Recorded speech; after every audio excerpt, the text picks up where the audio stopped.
El pueblo de Valeriana, antaño un remanso de paz y estrechos lazos comunitarios, se vio envuelto en una niebla de terror que se espesaba con cada amanecer. El otoño de 2025 trajo consigo no solo hojas secas y aire gélido, sino también una serie de desapariciones que desgarraron el tejido social de la pequeña metrópolis.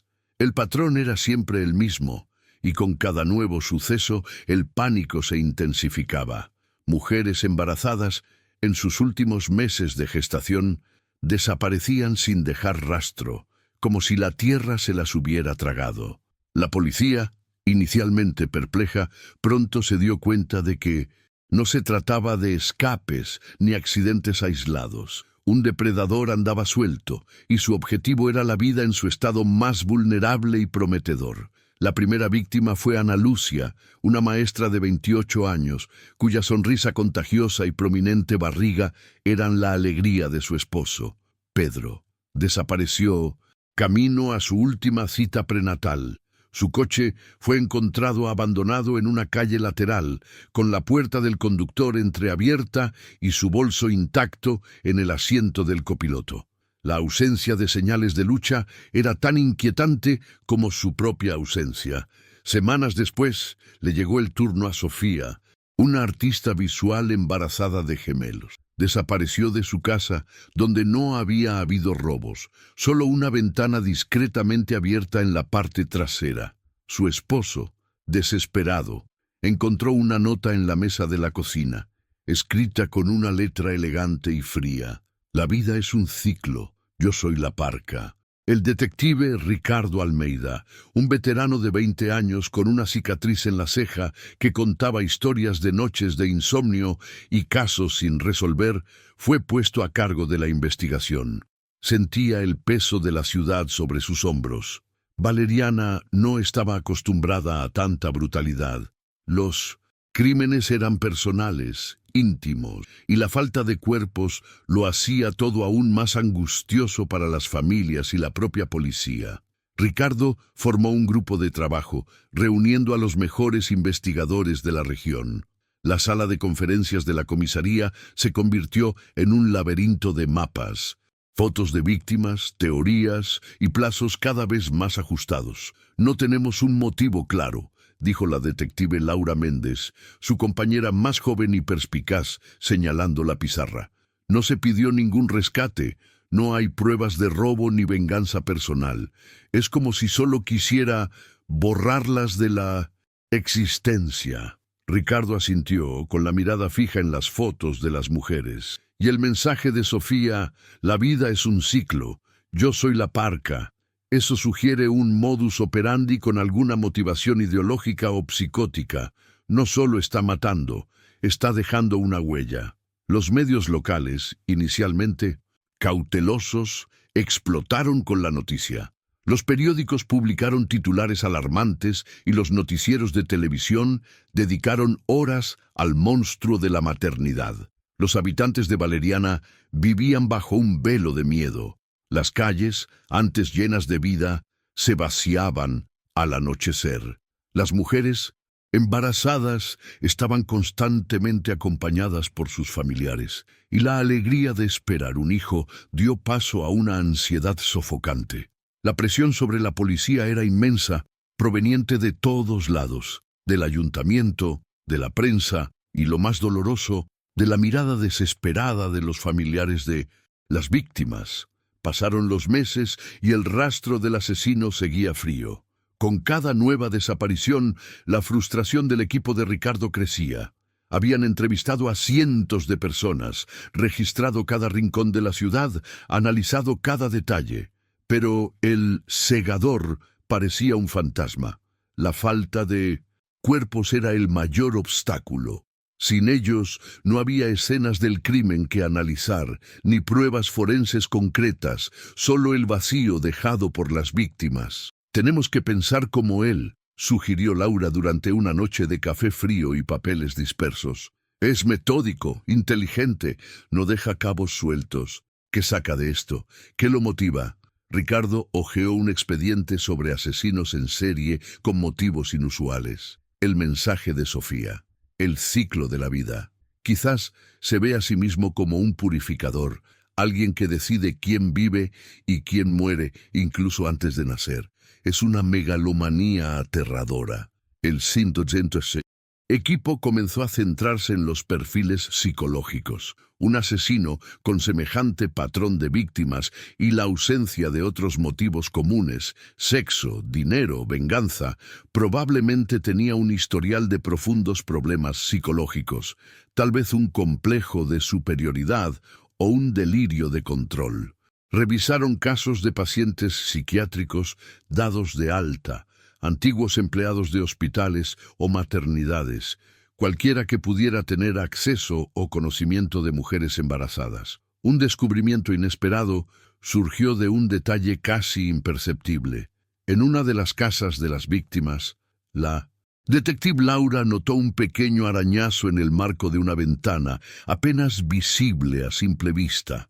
Era un arañazo inusual, como si hubiera sido hecho con una herramienta específica, no un intento de allanamiento burdo. Llamó la atención de Ricardo. Eso no es de una palanca, jefe. Parece más preciso, más técnico, observó, señalando la marca. ¿Y si no entra a la fuerza, sino que abre? ¿Y si tiene una llave o una herramienta que simula una llave? La idea era audaz. Si el asesino usaba una herramienta para abrir ventanas o puertas sin dejar rastro de entrada forzada, sugería conocimientos específicos, tal vez de sistemas de seguridad o cerrajería. El equipo centró la investigación en personas con tales habilidades. Revisaron los registros de cerrajeros, técnicos de seguridad e incluso exconvictos con antecedentes de robos con ganzúas. Fue entonces cuando surgió el nombre de Arthur Valente. Arthur era un ex-cerrajero, despedido de su trabajo hace unos años por comportamiento errático y por haber sido descubierto robando herramientas. Tenía antecedentes de hospitalizaciones psiquiátricas y una fascinación morbosa por la anatomía humana, especialmente los fetos, como revelaba su historial médico. Vivía solo en una casa aislada a las afueras de la ciudad, y sus antecedentes penales, aunque no violentos, mostraban un patrón de obsesión y control. Ricardo y Laura decidieron que Arthur era el principal sospechoso. Su casa fue puesta bajo vigilancia las 24 horas. El equipo trabajó en silencio, sin alardes, para no asustar al depredador. La tensión era palpable. Cada minuto parecía una eternidad, sabiendo que la vida de otra mujer embarazada podía estar en peligro. La vigilancia duró semanas, poniendo a prueba la paciencia y la resistencia del equipo. Arthur Valente llevaba una vida solitaria, saliendo solo para comprar artículos básicos. No parecía tener contacto con nadie. La esperanza de atraparlo en el acto se desvanecía con cada día que pasaba. Pero Ricardo se negaba a rendirse. Sentía que estaban cerca, que la red se estrechaba. Fue Laura quien notó el patrón. Arthur siempre salía de casa en las noches de luna nueva, cuando la oscuridad era más densa. Conducía una camioneta vieja y discreta que nunca se había relacionado con ninguna de las desapariciones. Una de esas noches, el equipo de vigilancia lo siguió. Condujo hasta una zona residencial apartada, estacionó la camioneta a pocas cuadras de una casa y se fue a pie, cargando una mochila. La casa pertenecía a una joven embarazada, cuyo nombre figuraba en la lista de posibles víctimas que la policía vigilaba discretamente. «Es él», susurró Ricardo por la radio, con el corazón latiendo con fuerza. «No lo dejen entrar, atrapen a él primero». El equipo de asalto, compuesto por Ricardo, Laura y otros 4 oficiales, se movió rápido y en silencio. Interceptaron a Arthur a pocos metros de la puerta principal. No opuso resistencia, casi parecía aliviado. En su mochila encontraron un kit de cerrajería con herramientas especializadas para abrir cerraduras y ventanas sin dejar rastro. También había una botella de cloroformo y un pañuelo.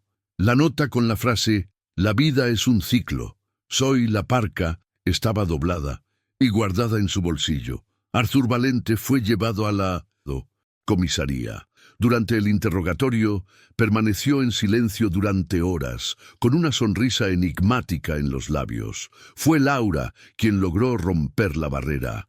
Habló del dolor de las familias, de las vidas que había robado, de la oscuridad que había sembrado.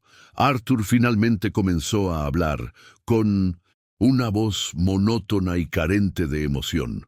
Confesó los crímenes, detallando cada desaparición con una precisión escalofriante.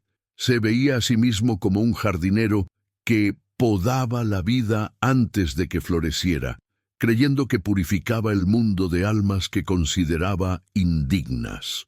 Reveló que enterraba a sus víctimas en un terreno apartado que pertenecía a su familia, un lugar que había transformado en su jardín secreto.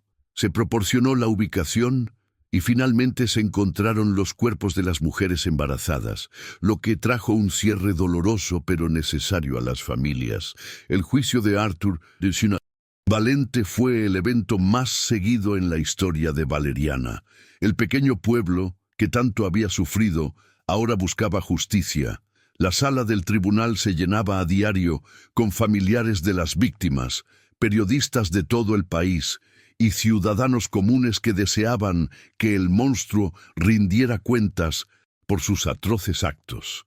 La Fiscalía presentó un caso irrefutable, con las detalladas confesiones de Arthur, las pruebas forenses encontradas en su domicilio y en el lugar de su entierro, y el emotivo testimonio de los detectives Ricardo y Laura.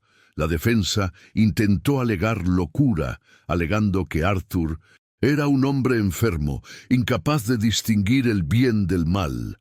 Se llamó a declarar a psiquiatras, quienes describieron su complejo de Dios y su visión distorsionada de la vida y la muerte.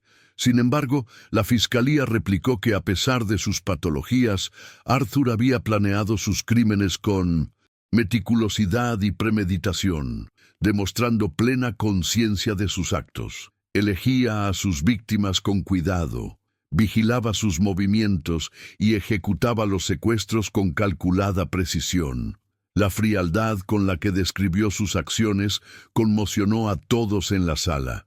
Tras semanas de testimonios, desgarradores y acalorados debates, el jurado, compuesto por 12 ciudadanos valerianos, se retiró a deliberar. La tensión en la sala era casi insoportable. Las horas se prolongaron y todo el pueblo parecía contener la respiración.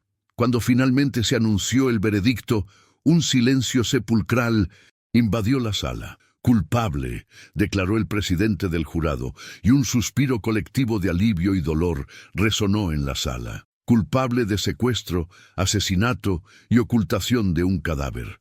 La justicia, aunque tardía, comenzaba a impartirse. La fase de sentencia fue igualmente dramática. La Fiscalía solicitó la pena de muerte, argumentando que la naturaleza atroz de los crímenes, la vulnerabilidad de las víctimas y la total falta de remordimiento de Arthur justificaban la pena máxima. La defensa, a su vez, pidió clemencia, solicitando cadena perpetua, argumentando que la ejecución sería un acto de barbarie que no resolvería nada. El juez, un hombre de semblante serio y voz firme, leyó la sentencia con la solemnidad que el momento exigía. Habló de la santidad de la vida, el abuso de confianza y el terror que Arthur Valente había infligido a la comunidad. Consideró la premeditación, la crueldad y el impacto devastador de los crímenes. Tras una pausa dramática, pronunció la decisión que la ciudad había estado esperando. Arthur Valente, por tus crímenes contra la vida y la humanidad, este tribunal te condena a muerte. Tu ejecución será por fusilamiento. Un murmullo de aprobación y para algunos de tristeza recorrió la sala. Las familias de las víctimas, aunque aún soportaban el dolor de su pérdida, sintieron un atisbo de paz. Se había hecho justicia. Los meses posteriores a la condena estuvieron llenos de los ritos finales del sistema judicial. Se presentaron apelaciones y fueron denegadas. Se fijó y anunció la fecha de ejecución, lo que desató acalorados debates en todo el país sobre la moralidad de la pena de muerte. Valeriana, sin embargo, se mantuvo firme en su convicción de que Artur Valente merecía su destino. En las primeras horas de su ejecución, Artur Valente fue despertado en su celda. No mostraba miedo, solo una calma inquietante. Rechazó su última comida, pidiendo únicamente un vaso de agua. El capellán de la prisión intentó ofrecerle palabras de consuelo y redención, pero Artur se limitó a sonreír, una sonrisa vacía que no llegó a sus ojos. Aún creía en su propia visión distorsionada de la purificación.